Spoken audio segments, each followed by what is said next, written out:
Good evening, everyone. Welcome to tonight's live stream. My name is David Matney with Nebraska Realty, and I am flying solo tonight. So tonight, what we're going to do is we're going to look at an article on Redfin and kind of discuss the current state of the market, and we're going to dissect this article a little bit. But um, if you can hear me in the chat, if you can hear me okay, let me know in the chat. And then I got a poll in the chat as well. So we'll see if some people come on board and take a look at things here. But we'll go ahead and dive into this first article and then kind of discuss it a little bit. It's kind of made the rounds a little bit. A lot of folks have been talking about this article, but it's from Redfin, and it's about the housing market. And let me bring it up here on the screen here. Um, okay, and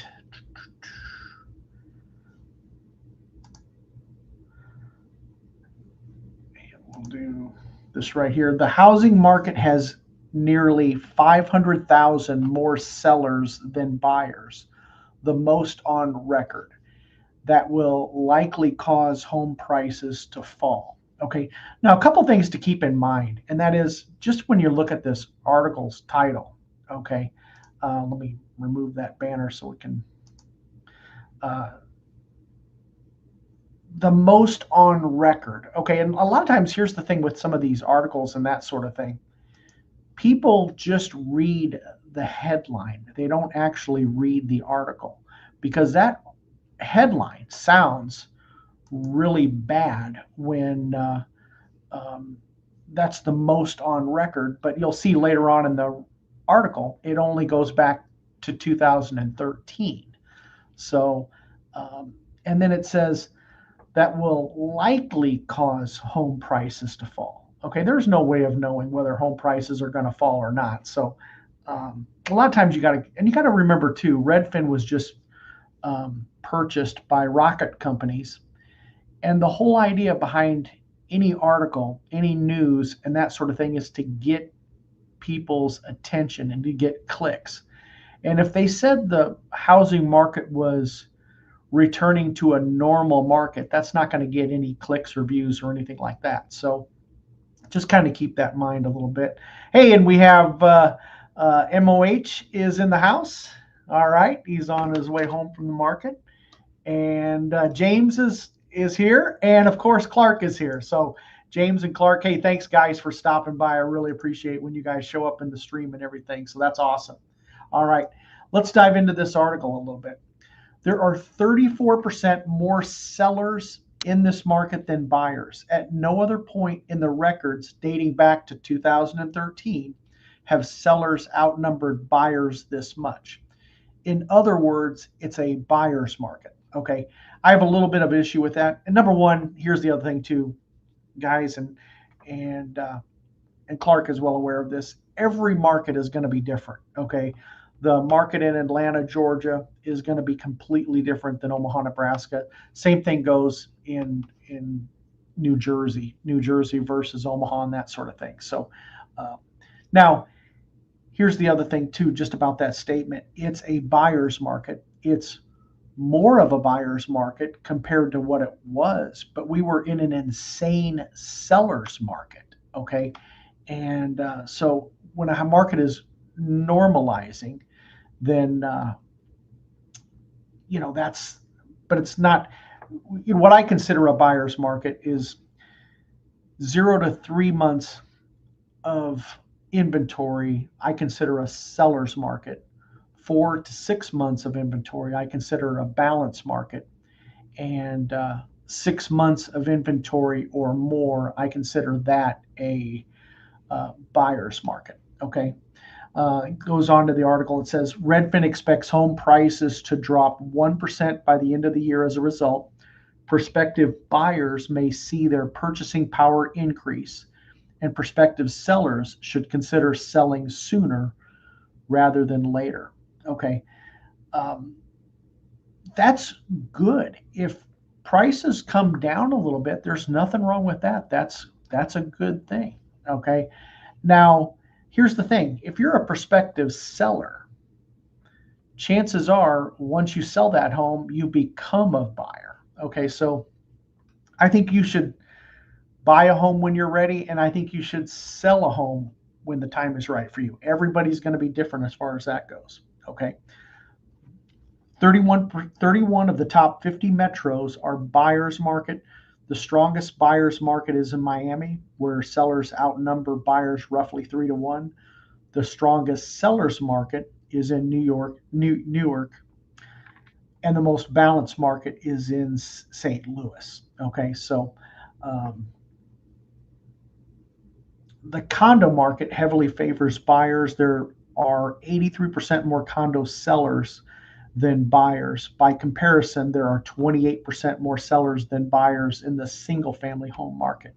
And that's going to vary per region. You take a market like Florida, you're going to have much more condo market than in Omaha, Nebraska. Okay. And then let's see what Clark has to say here. Let me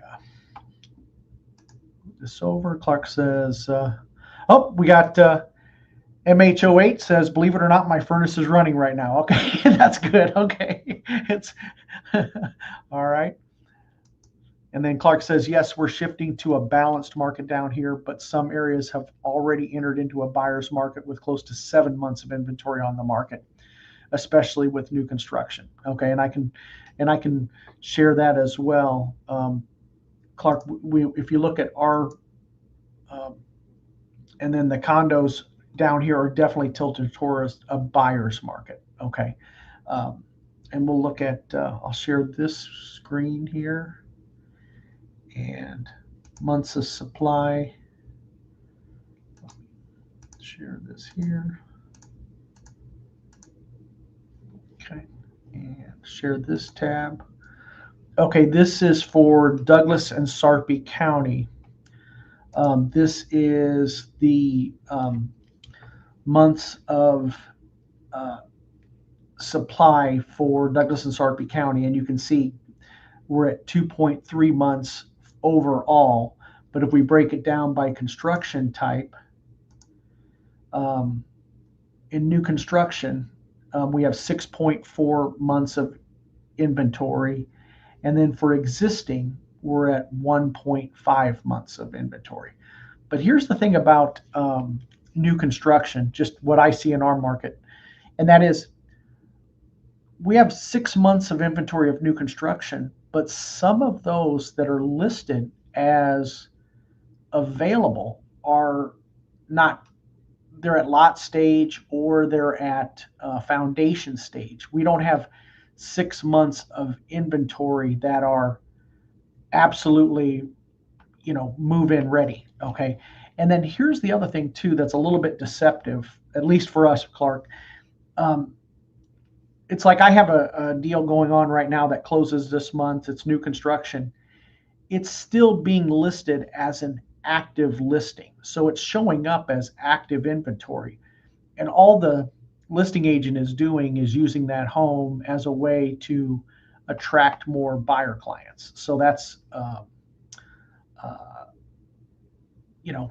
just a technique that's out there. So sometimes you got to kind of read a little bit into the stats on that. So, but yeah, Clark says, yeah, your resale is low. Yes, now, but here's the thing: it's all relative compared to what we had. I mean, when you look back to the pandemic market, that was so crazy that you kind of got spoiled with having that kind of activity, and you'd get 15 offers. Well, now you're still getting multiple offers on resale, but you're clearly not getting as much traffic as, compared to back then. And then you might get 2 or 3 multiple offers, not necessarily, 10 to 15 multiple offers. Okay. So, but it feels like, when you compare it to the pandemic market, wow, it really feels like it's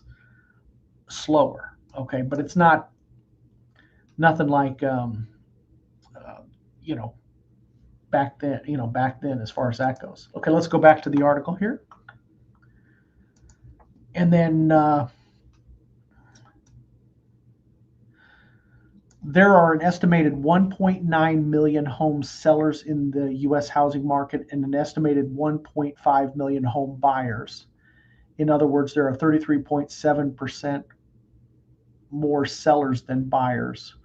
At no other point in the records dating back to 2013 have sellers outnumbered buyers by this large or of number or percentage. A year ago, sellers outnumbered buyers by just 6.5%, and 2 years ago, buyers outnumbered sellers. Okay, let's go back, and I'm going to share this with you here, and let's look at the inventory, the months of supply. I'm going to take new construction off of there. Okay, and let's go back and look at it from standpoint of what was it like way back in the, and I'm going to go, okay, let's see, months of supply. Okay, look, May of 2025, we have 2.2 months of inventory. But look back during the Great Recession years, okay, 6.8 months of inventory, okay. And this is looking at our 12-month rolling average. And then July of 2011, we had 6.8 months of inventory. So we're nowhere near this. This back here was a buyer's market compared to what we're having now, which is still a seller's market. So you got to take everything in context. Okay, go back to the tab here.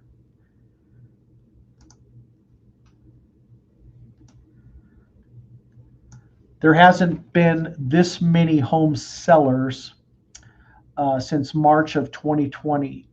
There haven't been this few of buyers at any point in the records dating back to 2013, aside from April 2020, when the onset of the coronavirus pandemic brought the housing market to a halt. Okay, and then James has a question here. Do you think tiny homes will outsell other homes because they are cheaper? And this is my opinion, James, but I don't think so, because I think,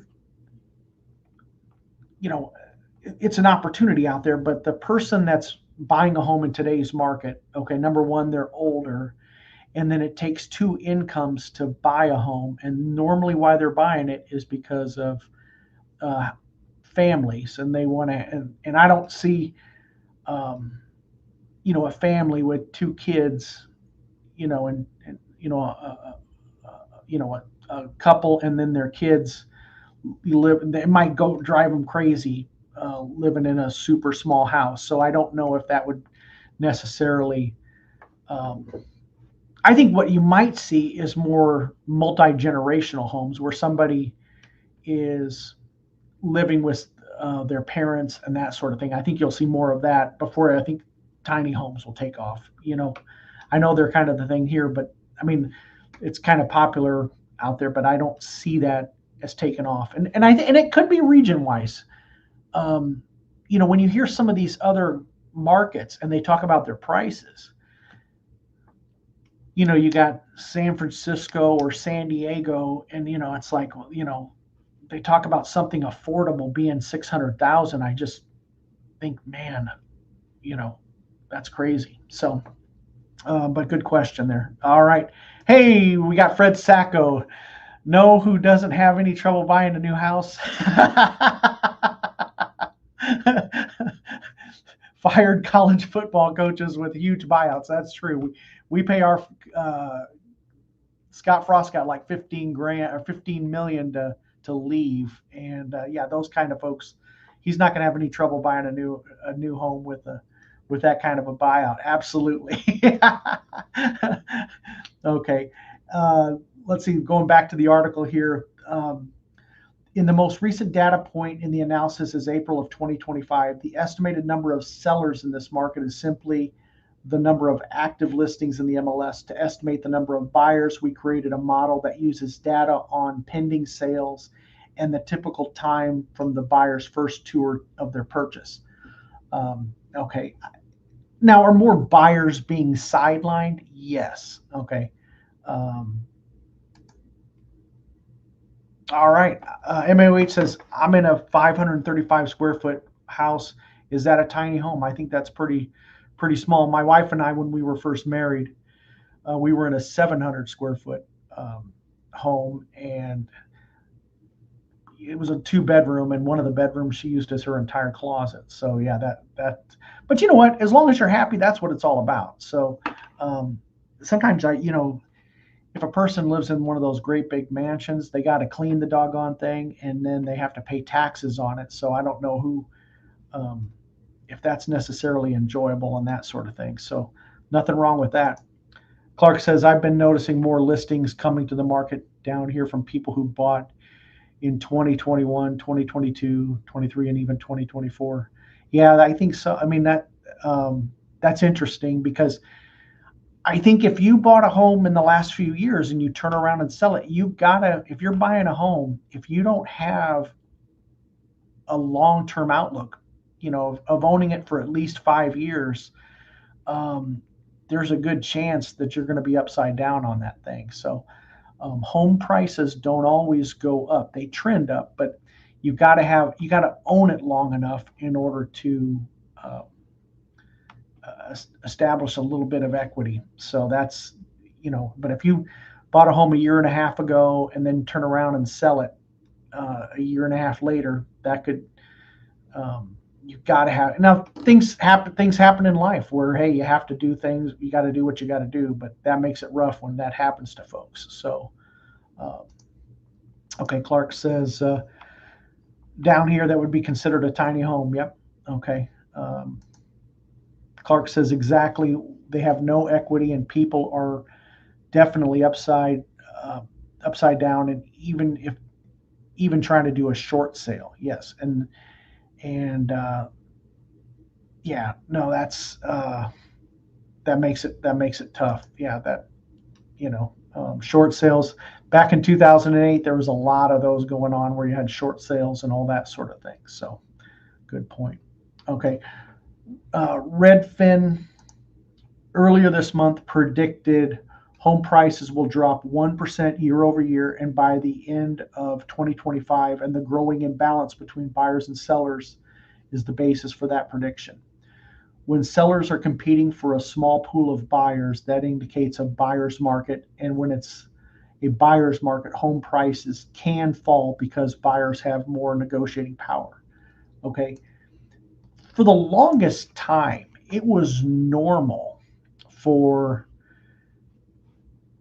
homes to sell at or slightly above list price. And then it was not unusual for a buyer to ask the seller to pay some of the buyer's closing costs. That's a normal market. So, but here's the thing.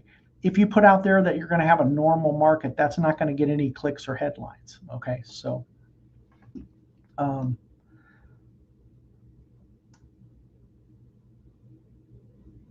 and then the other thing too is if you buy a home and if you're going to be that, if going to keep you up at night worrying about the home value, um, you own it 2 or 3 years, um, if that's going to keep you up at night or really, really bother you, then you shouldn't buy a home. Okay. I bought a couple rental properties right before the great financial crisis, and I bought them in 2003, 2004. Well, when I bought those things, I knew during the great financial crisis that I was probably upside down on them. Was I thrilled about it? No, but I just knew, but I wasn't selling them either. So you've got to be able to ride it out. Okay. Um, and I think too many people get too wrapped into trying to time the market, and nobody can do that. So, okay. Sellers outnumber buyers for several reasons. Number one, it's expensive to buy a home. Absolutely. Home prices and mortgage rates are scaring buyers off. 100% true. The median home sale price rose 1.6% year over year to $431,931 in April. That's the slowest growth in nearly 2 years. Well, that's good. Okay, that's good news there. Uh, but monthly housing payments still hit a record high last month because mortgage rates and prices remain elevated. Absolutely. And insurance goes up and taxes go up. And you got to have enough buffer to sustain that too. Okay. Again, if you don't have money, and then here's the other thing too, guys, um, is maintenance. Okay. It takes a lot to maintain a home. If you buy a home and you can just barely get into it, and they have all sorts of programs for buyers to um, get into a home, but it's not, you don't want to just get into it, get into a home. You want to be able to stay in the home. And if you have no savings, then you should not buy a home. Okay. Clark says, I agree, David. People have to understand real estate is a long-term gain. You may get lucky like people got in 2020, bought maybe in 2017, 2018, and then sold in 2021, but it doesn't always happen. Absolutely. Um, and even, I bought an investment property and you're not always going to win. Okay. I bought one where it was, it was a conversion duplex, which I will never do that again. It was, I'd had the best thing I got out of that deal was a lesson learned, but I lost money on that thing, and I should have never bought that thing. But the only person at fault was myself. So, MOH says bought in 2005. All right, good for you, MOH. You're in good shape. Congratulations, you're sitting on a ton of equity. All right, and then let's see. Go back into the article here. The other reason why. Oh, the average 30-year fixed mortgage rate was 6.73% in April, more than double the record low during the pandemic. Okay, let's go back and look at, I want to show you a chart of the 30-year fixed rate mortgage over the past 30 years. Okay, hopefully you can see this chart okay. I'll try to make it a little bit bigger here. But these vertical shaded areas, those are recessions. Okay, and you can see we had in the early 1980s. Okay, look at the 30-year fixed rate mortgage. Okay, that was insane. Okay, and then through the 90s, rates were at 6%, and then in the early 2000s, they were in the fives and sixes. Okay, then we had the great financial crisis, and rates went from the sixes, to below 4. And for the last, 15 years, we were really spoiled with some really low interest rates. Okay, and now they have gone back up, and that's we needed rates to go back up because we needed to slow down. It's not healthy to have a 12% price appreciation every year. That's not sustainable. So rates had to go up. I mean, you could argue that they should have gone up sooner in order to put the brakes on things. Okay. Let's see. Did you have to bring money to the closing table on that deal? No, I didn't. The good thing about learning a lesson, hopefully you don't learn as much lesson with as much money. I bought the house. I bought it for $83,000 and ended up selling it for $36,000. But I don't want to add up all the money I lost on it because I had to pay payments on it and all that sort of thing. But the towards the end of it, I'll tell you, Clark, what happened was that one of the tenants plugged up the sink and with towels and hopefully my wife isn't watching, because if she watches this, she'll get upset about it. But anyway, but and then flooded the house, and I sold it at a loss. It was trashed after that, and it was a disaster. But um, yeah, I didn't have to bring money to the closing table, but I was well aware that I lost money on it. But yeah, that it's not, you're not always going to win. Okay. Um, was the conversion side up and down? Yes. Yep. It was an old 2-story home. Okay. A really old home. And, I should have never bought that thing. But anyway, it's, it's a good lesson to learn. And then Clark says, yeah. So it's like, well, you're going to make some mistakes in life. That's just the way it goes. Okay. Go back to talk about the share this tab. Okay. We're going back to tariff talks, layoffs, and federal policy, economic uncertainty. There's always going to be economic uncertainty. I don't care what market it is. There's always going to be some economic uncertainty out there. Dampening home buyer demand. A recent Redfin survey found that nearly 1 in 4 Americans is scrapping plans to make a major purchase due to tariffs. Okay. I would say, that's an individual choice. But there's going to be economic uncertainty. I don't care what, what was nicer back. I bought some homes in the early 2000s and in the 90s. And, it didn't seem like there was this 24/7 news cycle. So I bought a house I bought one rental house right before Iraq invaded Kuwait. Okay. And it didn't bother me in the least, because I was like, well, here's my payment, here's the rent. So it didn't bother me there. And then I bought one house right before 9/11, and I bought it, and I didn't even think twice about it, because I thought, well, here's my payment. I can afford the payment. This is what I'm going to rent it out for. So I was okay. So, but nowadays there's so much with YouTube that people get all wigged out about everything. So it's,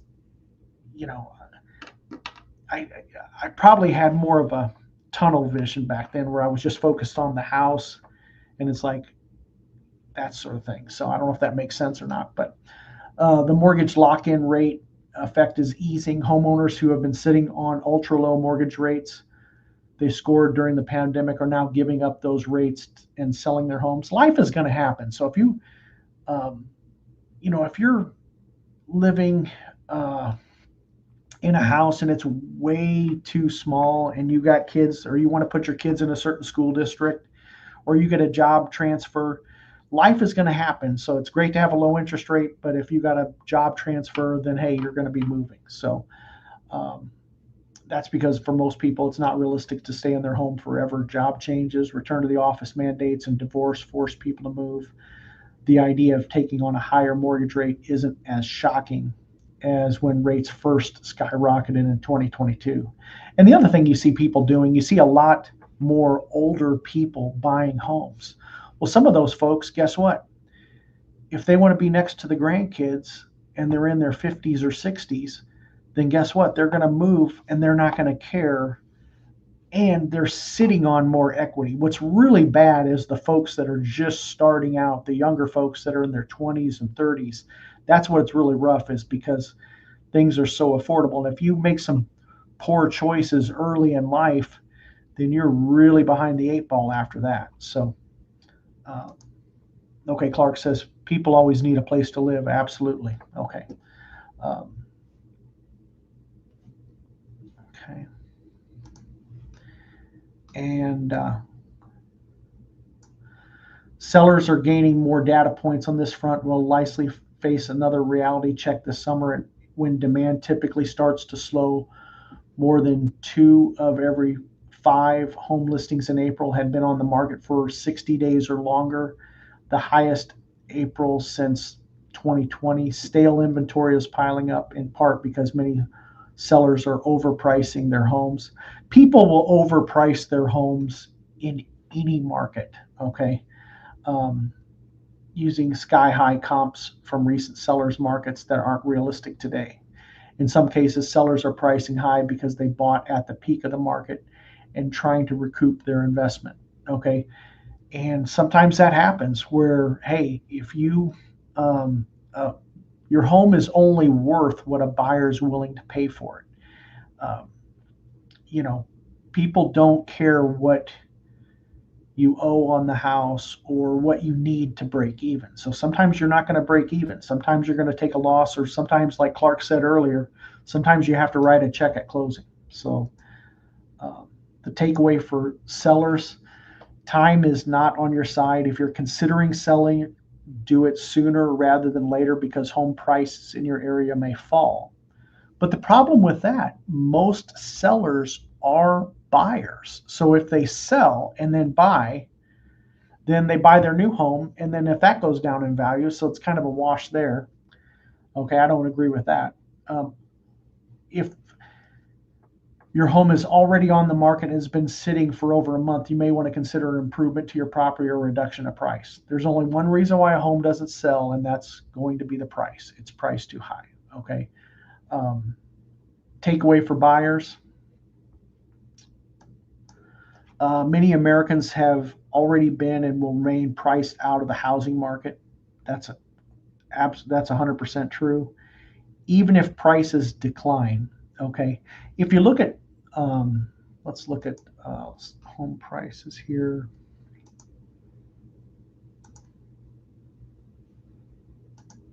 This is the, I'll show you the median closed.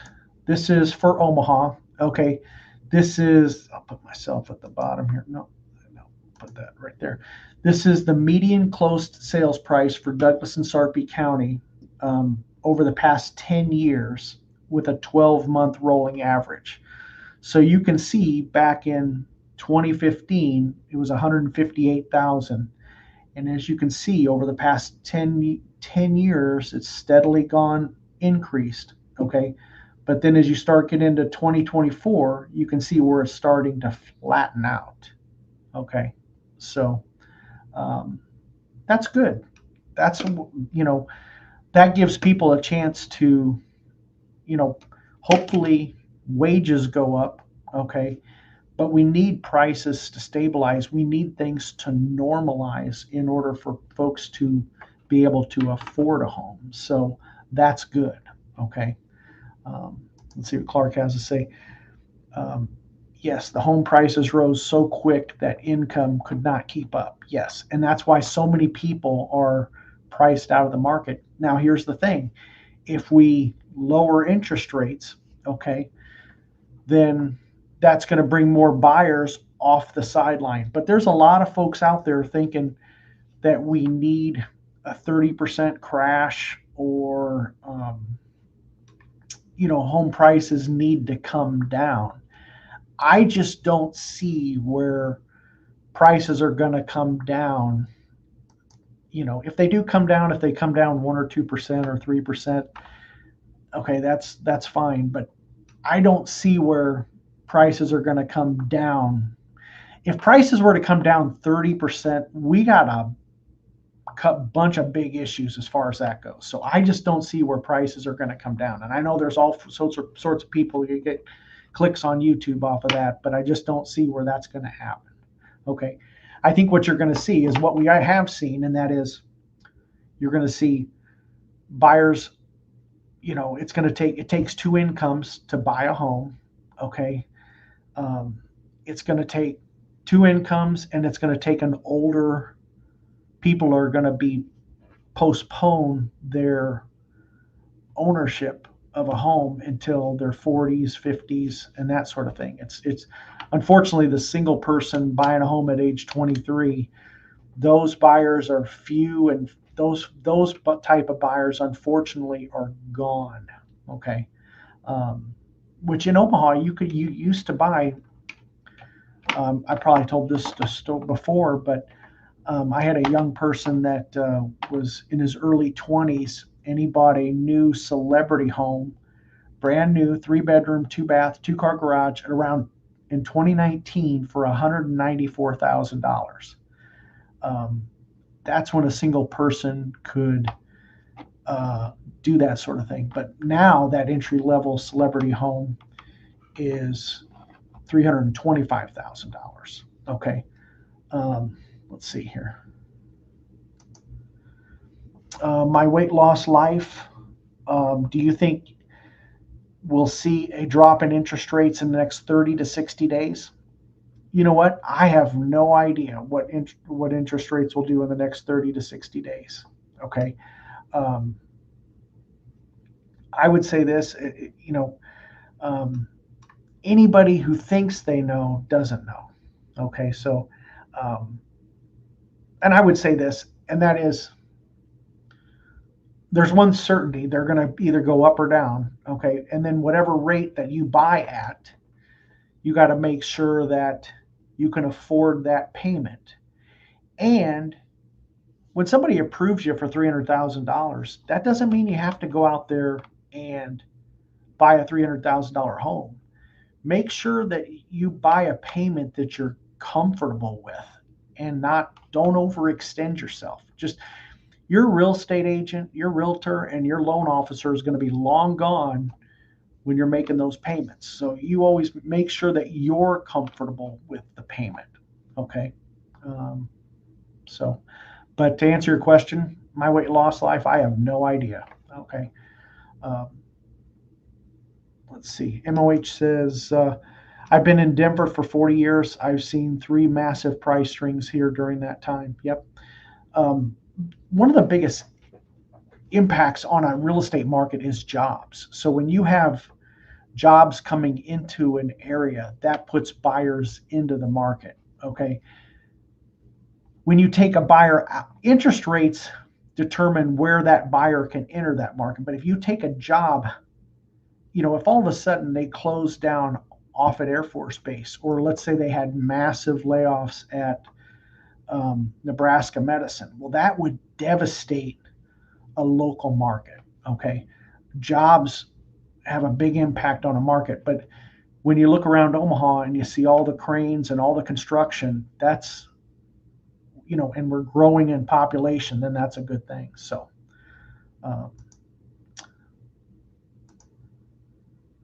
Ludi Djibouti says, thanks for going live on this topic and article. Okay, you're welcome. Great. I'm glad you're getting some value out of it. Thanks for the comment.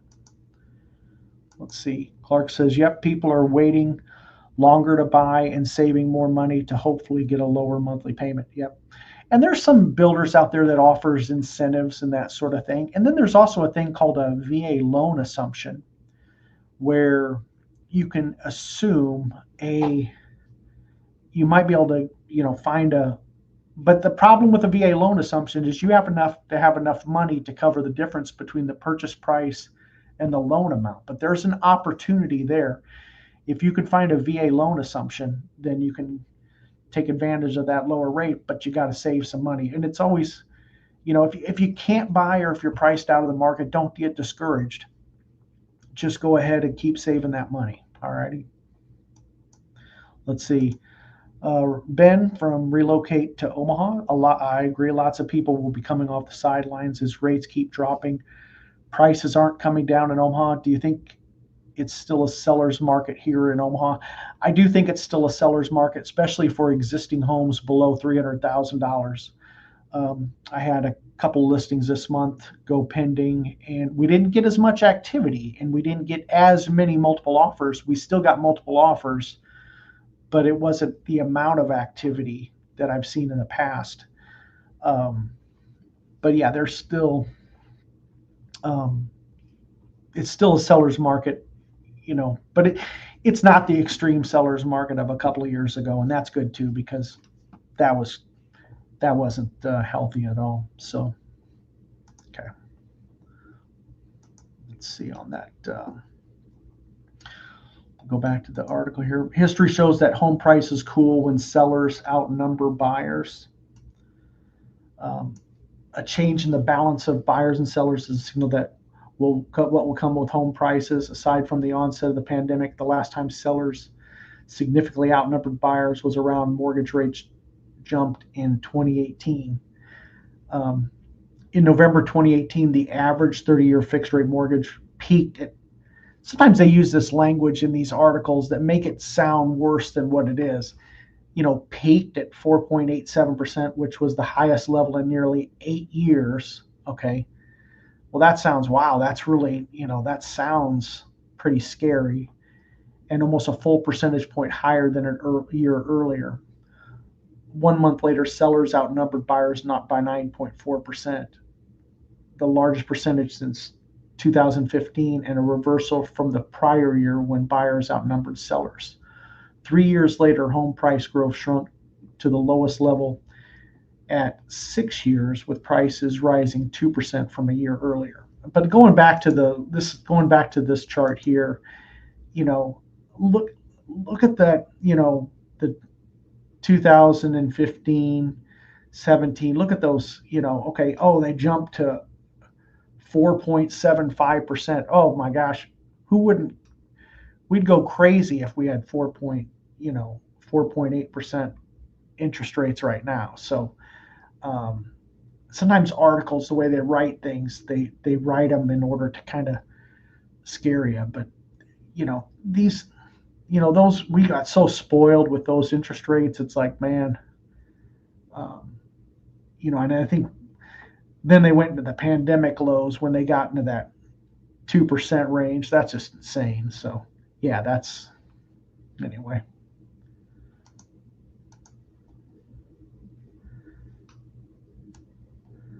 Um, Home prices tend to shift after buyer seller balance shifts. Okay. And then I want to go back. I want to kind of share this chart here. This is the median closed sales price in Omaha. Okay, but if we max this thing out and go out, let's go back and look at during the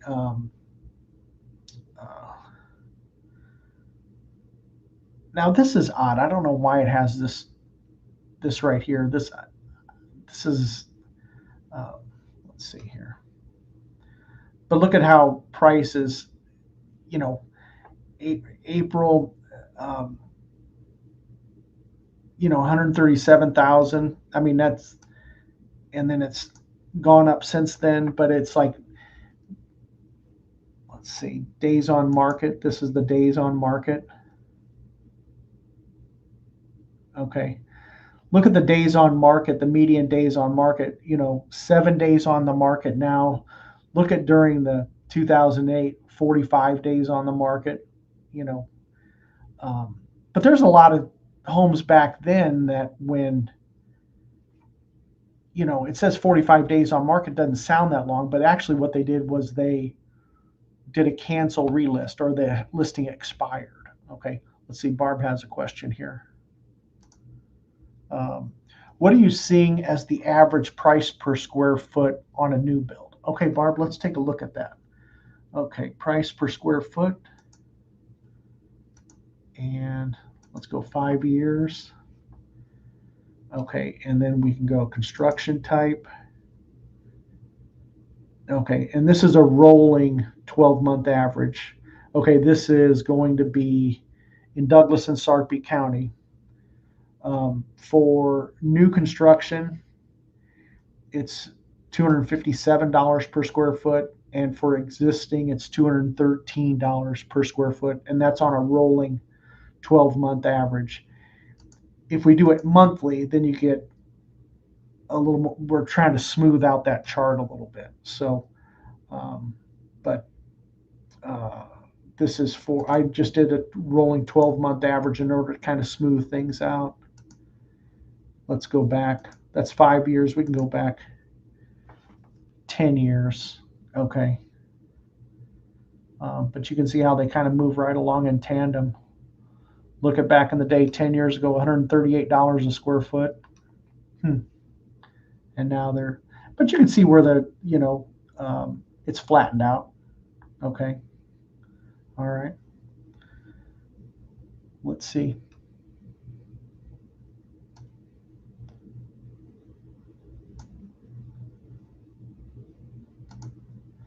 Besides high interest rates, maintenance and home insurance have doubled. Yeah, maintenance is gone crazy. I agree, Fernando. That's yeah, and that's why you got to make sure when you're buying. If you're a buyer, you got to make sure that you have enough money for when life happens. So, and the insurance has gone crazy. So yeah, there's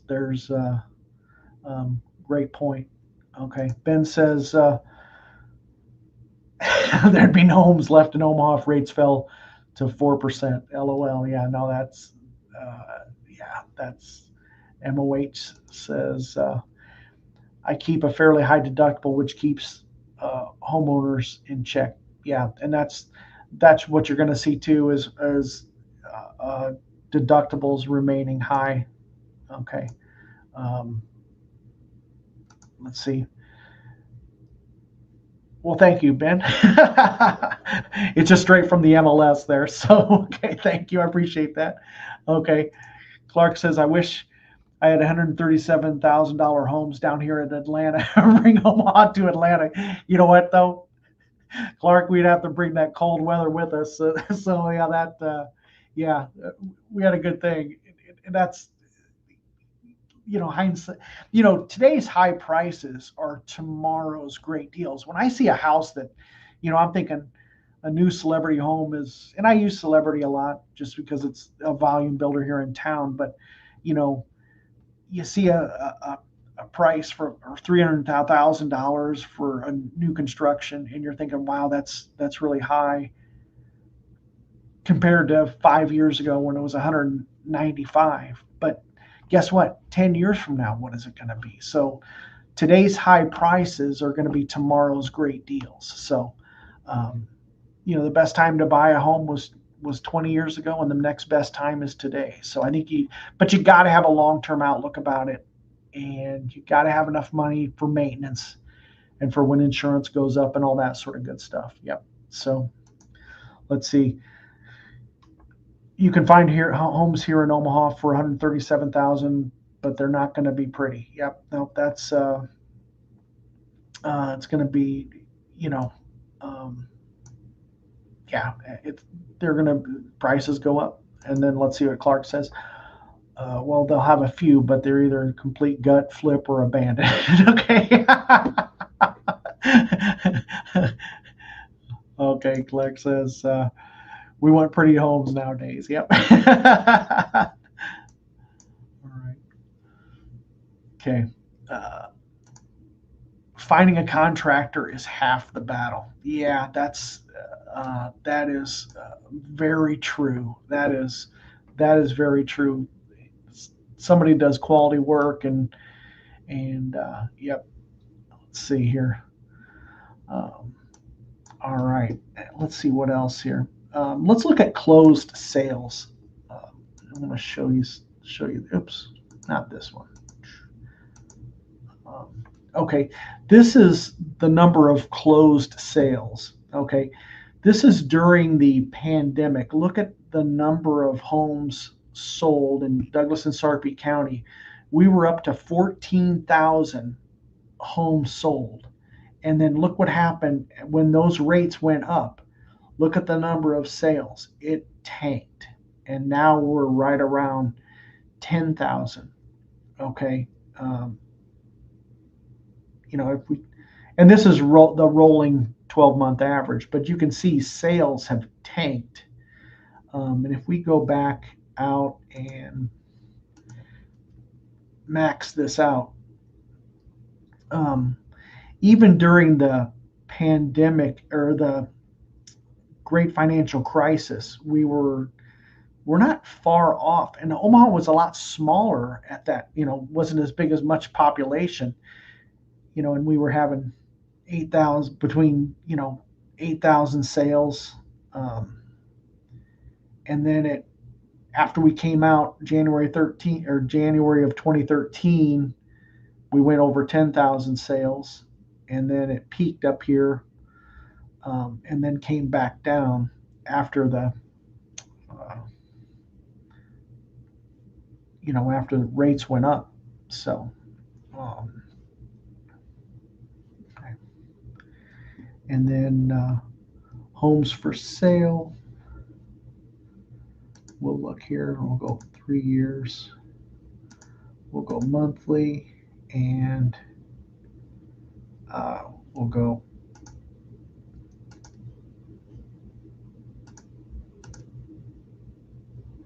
and this is for May average close price. Douglas and Sarpy County, I like using median. It's went down a little bit, okay, negative 1.8. But here's the thing too: it's still early in the month, so maybe all of those sales haven't been recorded yet either. So, homes for sale, and this is inventory. We can see the inventory increasing, okay, and then pending closed sales. And again, this might be a little bit early to look at these numbers because all the sales for the month may not have closed yet. So, okay. All right. And then days on market. Okay. This is median. This is average. Okay. Closed sales, homes for sale. Okay.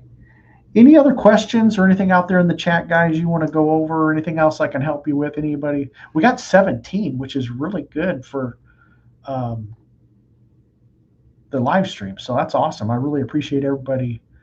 Oh, gotta make sure since we have 17 on the thing, make sure you subscribe to the channel. Let's see. Yeah, or give the live stream a thumbs up. So anyway, I'll do my market report later on later this month. But appreciate everybody hanging out. I really don't have anything else to say. But long story short, the market's not going to crash.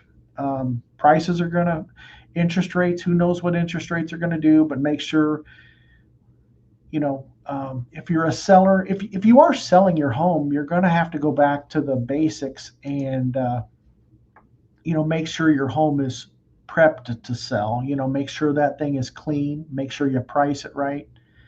And all right. Oh, we got one more question here. Are you see more foreclosures starting to show up? Okay, Fernando, good question. I don't, and then that's not saying that they won't increase. Okay. Number one, everybody has so much equity now that they would rather sell rather than let the bank foreclose on it. So if you bought a home back in 2020, and let's say you do hit financial hard times, well, you got equity, you would just sell the property rather than let it go into foreclosure. Now, let's say you bought a home last year, okay, and you don't have any equity, then those folks might go into foreclosure. But I'm not starting to see foreclosures,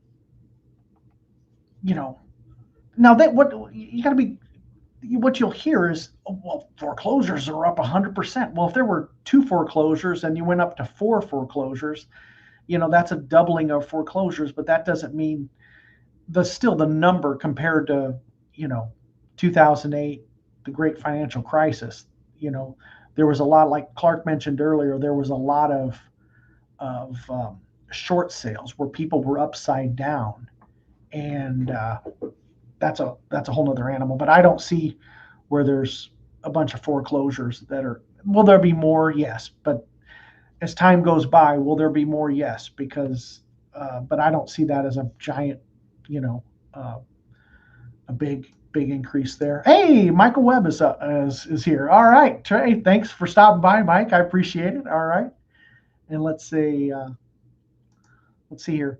Nixon Chica says, do you have a video that talks about your experience with your conversion duplex and what happened? I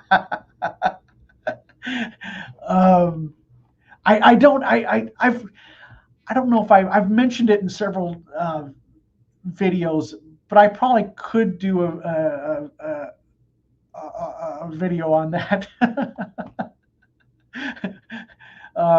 you know, the long story short of that video was don't do it. There were so many things that were wrong with that thing. Number one, it was a really old house. Okay. And, so it had old wiring, it had old plumbing. Um, was the conversion, who did the conversion? I just had a whole things that would, you know, that would, and you know what? I bought it on that one too. This was before I was licensed. Okay. I bought that. It was a for sale by owner. So I didn't have an agent. So it would have been nice had I had an agent that would have said, you might want to think about this. Sometimes you think you know more than what you actually know, and that's when it's really dangerous. But I should have, I could do a video on it. But yeah, number one, I didn't have an agent because the first thing that I would have said if I was looking at that property, and now there's two great big trees in the front yard, big old house. So, um, yeah, so it probably had, I never had to replace the main sewer line, but that thing probably had to, if I would have scoped that sewer, it'd have been probably a disaster. But I could probably do a video on that, Nixon, but I'd probably have to, yeah, that bunch of pain of what goes with it. So, all right, Clark. Thank you, Clark. I always appreciate Clark when you show up. Let me find Clark. So let me jump on YouTube here and give old Clark a plug here. If you Clark does a show on Sunday nights. Clark's, is it at 6:30? Your show.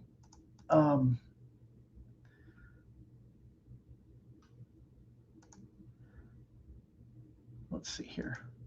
Yeah, Clark, go over to Clark and give him a sub. And Clark's over 100,000 subscribers. All right, does some great live streams and Clark, my wife shows up to your live stream before she shows up to my live stream, so I'll be darned. All right. Equity is a lifeline. Yep. All right, terrific. And then let's see here. News always puts fear out there. The market is definitely not going to crash here in Omaha anytime soon. Absolutely, 100%. Fun with percentages. Yep. David has a lot of real estate stories. I sure do. Everybody says I lived in 3 conversions. One wasn't too bad. One should have never been, and the third was a nice place to live. Yep. How is the market in Washington County? That's a great question, Barb. We can look. A lot of times I focus on Douglas and Sarpy County, but we can look at Washington County and see what's going on there real quick.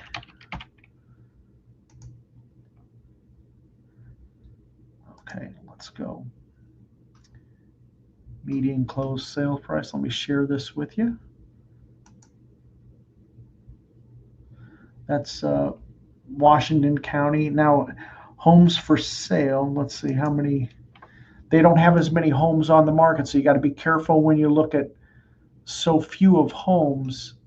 Let's see, look at closed sales. In Washington County, they only had 21. So you got to be very careful when you're looking at so few of numbers, Barb, because that can really skew prices and things like that. So I'm not as familiar with Washington County as I am Douglas and Sarpy County. That's kind of my stomping grounds. But, let's go. Rolling 12-month average, kind of smooth things out a little bit. And let's go look at for 5. You kind of piqued my interest there. 5 years, and let's roll it. Let's rolling 12-month average. Okay. But you can have a lot of, depending on if it's an acreage or something, you can really have something skew the numbers with that. So you got to be kind of careful with looking at the stats and everything. So I tend to stay in Douglas and Sarpy County, my stomping grounds as far as that goes. Okay, but good question here. Okay, we switched to 7 p.m. Eastern time. Okay, so Clark is at Sunday night, He does a live stream Sunday night, 7 p.m. Eastern time. Okay, and then Michael says do Lancaster next. Okay, we'll look at Lancaster. Lancaster County is capital. Oh, we don't log off. Let's take a look here. Lancaster County. And then Lancaster County is going to have a bigger population. Let's just look at the number of homes for sale. And I'm going to look at bar. I'm going to do through. Okay, there's 748 homes for sale in Lancaster County. This is monthly. Let's look at monthly. Okay, so 432 closed sales. Okay. And then homes for sale, 745 months of supply. They have 2.2 months of inventory. And let's look at new versus existing. This is Lancaster County, which is Lincoln, Nebraska. Okay. Okay. Okay. Anything else about Lancaster County you want to see, Mike? Closed price. Okay. 310,000 for existing, 429. Now here's the other thing too. You see this new construction. Wow, new construction's going down in value. I think what you see is builders adjusting. They build a little bit smaller homes, so I don't get quite as alarmed as that. Builders, want to make money, so they will adjust with the market. Okay. My 220 VA purchase has me wondering if it's worth upgrading. I don't know. I mean, if you got a crazy low interest rate on that, so that's let's see. MOH says a lot of Denver refugees in North Platte. When I run into one up there, I can't get away from them. Okay. All right. Well, everybody, we went on for about an hour. Hopefully, any other questions in the chat or anything? I really appreciate everybody hanging out with me. I know it's always a little bit easier when I have a guest. I still need to have Clark on as a guest. I really appreciate Clark in the chat, but we'll let's see here. All right. Any other questions for me? I really appreciate. Be sure to hit the old thumbs up and appreciate everybody hanging out. These are fun to do. Got a lot of folks tonight on tonight's videos or tonight's live stream. So let's see, one more comment there. Somebody.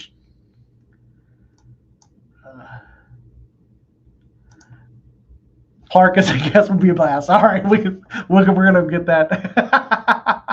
All right, terrific, everybody. Well, I tell you what, thanks again, everybody. I really appreciate it. You have a great day, and if you have any questions or anything, feel free to reach out. And my number and everything is in the description and everything. I appreciate everybody. So you guys make it a great day, and we'll see you next week. Bye-bye.